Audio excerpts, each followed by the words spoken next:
ठीक है। ग्रामर का मतलब होता है using the right word on the right place. Right word on the right place का मतलब ये होता है कि कभी कभी ऐसा होता है कि हमारे पास राइट वर्ड तो होता है लेकिन राइट प्लेस पे यूज नहीं कर रहे होते। ठीक है, तो जब भी आप राइट वर्ड को राइट प्लेस पे यूज करेंगे तो वो आप कहेंगे कि हाँ भाई ये ग्रामर है। जैसे मिसाल के तौर पर अगर मैं ये लिखूं,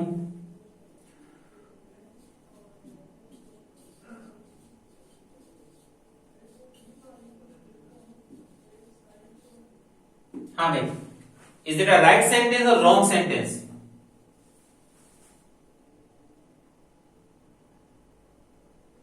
is it a right sentence और रॉन्ग सेंटेंस? हाँ, कौन सा सेंटेंस है, राइट है रॉन्ग है? रॉन्ग सेंटेंस है। क्यों है रॉन्ग सेंटेंस? कोई वर्ड रॉन्ग है इसके अंदर, ये बता दें। Is any word wrong? हाँ, राइट वर्ड तो है लेकिन राइट प्लेस पे नहीं है। क्या है? राइट वर्ड्स तो हैं लेकिन राइट प्लेस नहीं है, इस वजह से रॉन्ग हो गया। अब तमाम राइट वर्ड्स को हम राइट प्लेस पे कर दें, दिस इज माई बुक, तो अब ये सेंटेंस सही हो गई, यानी कि इस सेंटेंस में ग्रामर आ गई। इस सेंटेंस में क्या आ गई? ग्रामर आ गई। राइट वर्ड को राइट प्लेस पे यूज करना ग्रामर कहलाता है। अच्छा, इस राइट वर्ड को राइट प्लेस पे यूज करने के रूल्स हमें यूज करने होते हैं। वो रूल्स क्या है? रूल्स की बुनियाद पे हमें पता चल रहा होता है कि फिर वो रूल्स क्या होते हैं? वो पार्ट्स ऑफ स्पीच वाले होते हैं, वो सेंटेंस के अंदर सब्जेक्ट एंड प्रेडिकेट वाले होते हैं, वो सेंटेंस के अंदर जो है वो सब्जेक्ट वर्ब एंड ऑब्जेक्ट वाले होते हैं। ठीक है, वो सेंटेंस में सब्जेक्ट वर्ब एंड कॉम्प्लीमेंट वाले रूल्स होते हैं। वो जो भी रूल्स होते हैं वो सारे रूल्स जो है वो इसके सर्किल में राउंड कर रहे होते हैं। ठीक है, अब जब हम एक सेंटेंस लिखते हैं, when we write a sentence, तो किसी भी सेंटेंस के बेसिकली टू पार्ट्स होते हैं। कितने पार्ट्स होते हैं? किसी भी सेंटेंस के कितने पार्ट्स होते हैं? Two parts. Every sentence has two parts. One part is, जैसे ये वाला सेंटेंस तो है ही नहीं, ये तो रॉन्ग हो गया। उसका क्या होता है? पहला पार्ट होता है उसका सब्जेक्ट, और सब्जेक्ट के बाद जितना कुछ भी होता है सब कुछ प्रेडिकेट होता है। सब्जेक्ट के बाद जितना कुछ भी होता है सब कुछ क्या होता है? प्रेडिकेट होता है। सब्जेक्ट एंड प्रेडिकेट जिसको हम कहते हैं, यदि आप कोई से भी सेंटेंस लिख लें, अगर मैं यहां पे लिख दूं माय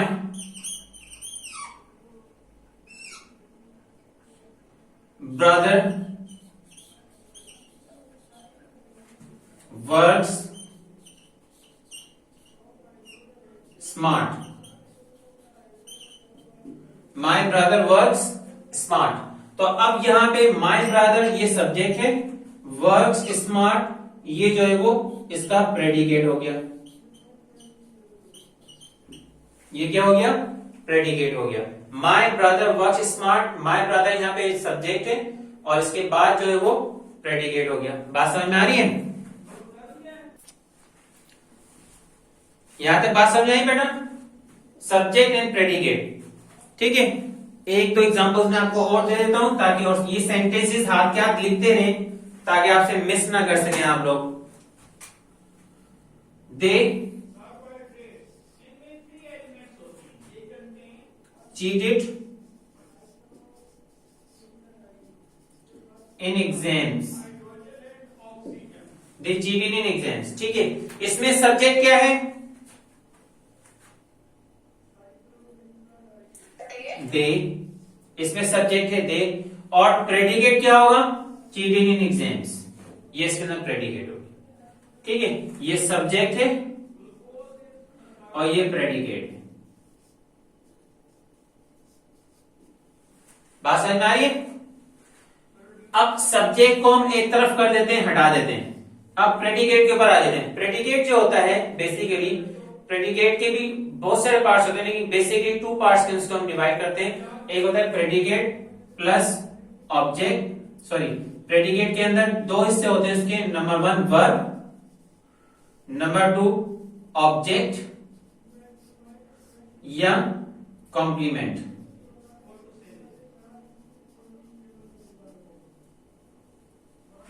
प्रेडिकेट में कितने हिस्से होते हैं? Two, number one verb, number two object या प्रेडिकेट। वर्ब तो लाजमी तौर पर होता है प्रेडिकेट में, भले से ऑब्जेक्ट या कॉम्प्लीमेंट हो या ना हो, लेकिन वर्ब जो होता है वो लाजमी तौर पर होता है।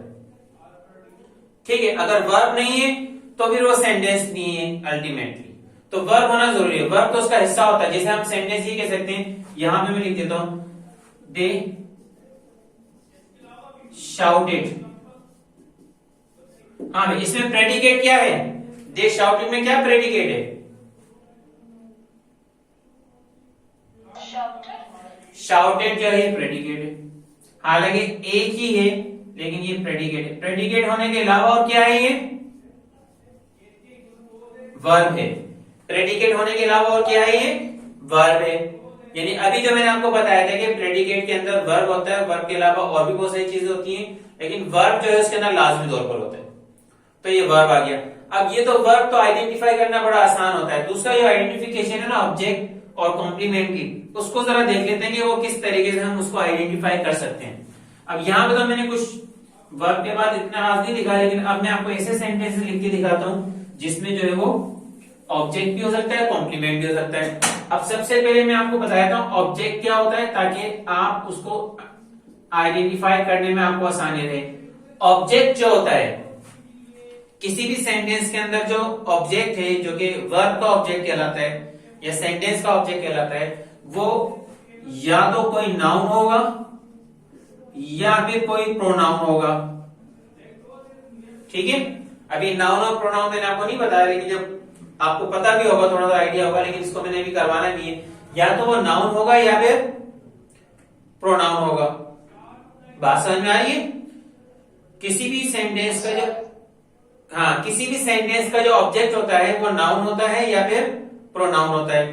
ठीक है, इसके अलावा और कुछ नहीं होगा। कोई एडवर्ब ऑब्जेक्ट होगा कभी भी नहीं, कोई एडजेक्टिव एडवर्ब होगा कभी भी नहीं, कोई पार्टिसिपल ऑब्जेक्ट होगा कभी भी नहीं होगा ऑब्जेक्ट, कोई प्रेपोजिशन ऑब्जेक्ट होगा कभी भी नहीं होगा ऑब्जेक्ट। ऑब्जेक्ट के अंदर हमेशा नाउन या प्रोनाउन आता है, इसके अलावा कुछ भी नहीं आता। ठीक है, नंबर 1। नंबर 2, जो ऑब्जेक्ट होता है ना, हमेशा वो व्हाट का रिप्लाई करता है या हु का रिप्लाई करता है। यानी आप उसके नीचे उसको अंडरलाइन करके व्हाट या हु लिखेंगे तो आपको पता चलेगा हाँ इन दोनों में से किसी न किसी चीज का रिप्लाई कर रहा है। मिसाल के तौर पे मैं अगर आपको ये लिखूं, आई वेंट होम, अब ये क्या है? पूरा का पूरा वेंट होम क्या है?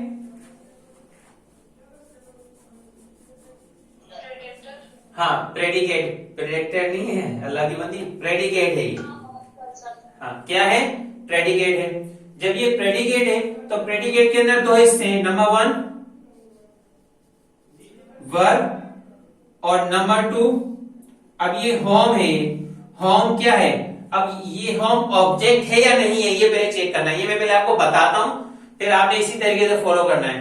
अगर ये ऑब्जेक्ट है, होम वैसे नाउन है, ठीक है, लेकिन अगर ये ऑब्जेक्ट है सेंटेंस का तो इसका मतलब ये है, ये या तो व्हाट का रिप्लाई करेगा या हु का रिप्लाई करेगा। ऑब्जेक्ट में नाउन या प्रोनाउन होना लाजमी, यानी कि नाउन और प्रोनाउन होना जो है वो क्या नाम है, जरूरी नहीं है सिर्फ, बल्कि उसके साथ ही व्हाट या हु का रिप्लाई करना भी बड़ा जरूरी होता है। तो अगर ये ऑब्जेक्ट है तो ये व्हाट या हु का जरूर रिप्लाई करेगा। अगर मैं इसके नीचे व्हाट या हु लिख लूं तो ये किसका रिप्लाई कर रहा है? हाँ भाई, या फिर इन दोनों के अलावा मैं एक और वर्ड लिख दूं यहाँ पे वेयर। हाँ भाई, इन तीनों में से किसका रिप्लाई कर रहा है? व्हाट का रिप्लाई कर रहा है, हु का या वेयर का? ये वेयर का रिप्लाई कर रहा है। आई वेंट वेयर, मैं कहा गया? होम। इसका मतलब ये है ना ये व्हाट का रिप्लाई कर रहा है ना ये हु का रिप्लाई कर रहा है, ये वेयर का रिप्लाई कर रहा है। जब ये वेयर का रिप्लाई कर रहा है तो इसका मतलब ये है कि ये होम जो है ये ऑब्जेक्ट नहीं है। जब भी कोई चीज वर्ब के बाद आ जाए और वो ऑब्जेक्ट ना हो तो उसको हम कॉम्प्लीमेंट कहते हैं। उसको हम क्या कहते हैं? कॉम्प्लीमेंट। बात समझ में आ रही है? जब भी कोई वर्ब के बाद आए और वो ऑब्जेक्ट ना हो तो उसको हम कॉम्प्लीमेंट कहते हैं। ठीक है, इस बात को ध्यान में रखना है। इसको हम क्या कहते हैं? कॉम्प्लीमेंट कहते हैं। इसकी मैं आपको एक और एग्जांपल देता हूं कॉम्प्लीमेंट की। ऑब्जेक्ट की तरफ मैं अभी नहीं आया हूं, अभी मैं कॉम्प्लीमेंट की एक और एग्जांपल देता हूं। आप लोग हाथ के हाथ लिखते रहे, तेजी से हाथ चला के, ताकि पता चलता रहे। ठीक है, वी वर्कड in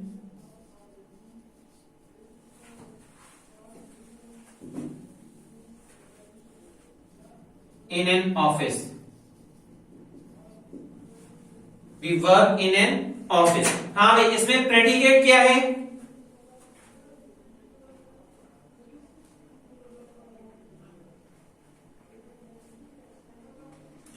इसमें प्रेडिकेट क्या है? वर्क इन एन ऑफिस, ये प्रेडिकेट है। अब प्रेडिकेट के हिस्से हैं, इसमें जो है वो वर्ब क्या है? वर्ब है। और एन ऑफिस ये यहां पर आ गया। ये एन ऑफिस वर्ब के बाद है। अब ये या तो ये ऑब्जेक्ट है या फिर ये कॉम्प्लीमेंट है। तो पहले देख लेते हैं कॉम्प्लीमेंट है या नहीं है। हाँ भाई, ये किसका रिप्लाई कर रहा है इन तीनों में से? व्हाट का, हु का या वेयर का? हाँ शेरवानो, किसका रिप्लाई कर रहा है? ये वेयर का रिप्लाई कर रहा है। इसका ना हु का रिप्लाई कर रहा है ना व्हाट का रिप्लाई कर रहा है। इसका मतलब ये हो गया ये ऑब्जेक्ट नहीं है बल्कि ये कॉम्प्लीमेंट है। नवाज समझ में आ रहा है तुम्हारे? ये क्या है? ये क्या है? कॉम्प्लीमेंट है, क्योंकि ये ना व्हाट का रिप्लाई कर रहा है ना होगा। लेकिन एन ऑफिस नाउन होता है या नहीं होता? बिल्कुल नाउन होता है। एन ऑफिस क्या होता है? बिल्कुल नाउन होता है। लेकिन ये उसका रिप्लाई नहीं कर रहा है, ये वेयर का रिप्लाई कर रहा है। ठीक है। अब ऑब्जेक्ट के एग्जांपल में आपको देखा ऑब्जेक्ट क्या होता है। अब मैं यहां पे लिखूं आई बाय बुक्स। सिंपल सा सेंटेंस लिख दिया है मैंने। इस तरह सिंपल सेंटेंस नहीं हो सकता। ये क्या है? बाय बुक्स प्रेडिकेट है। बाय बुक्स क्या है? प्रेडिकेट है। ठीक है।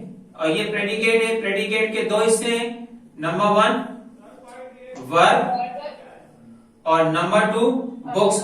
अब ये बुक्स किसका रिप्लाई कर रहा है? ये व्हाट का रिप्लाई कर रहा है?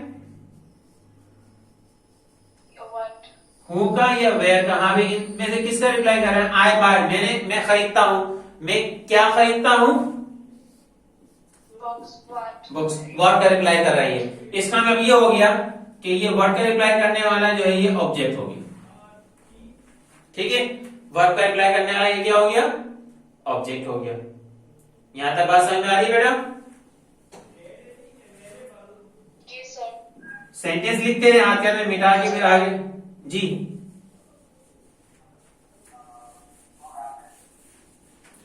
एक और एग्जांपल दे देता हूं मैं आपको। We teach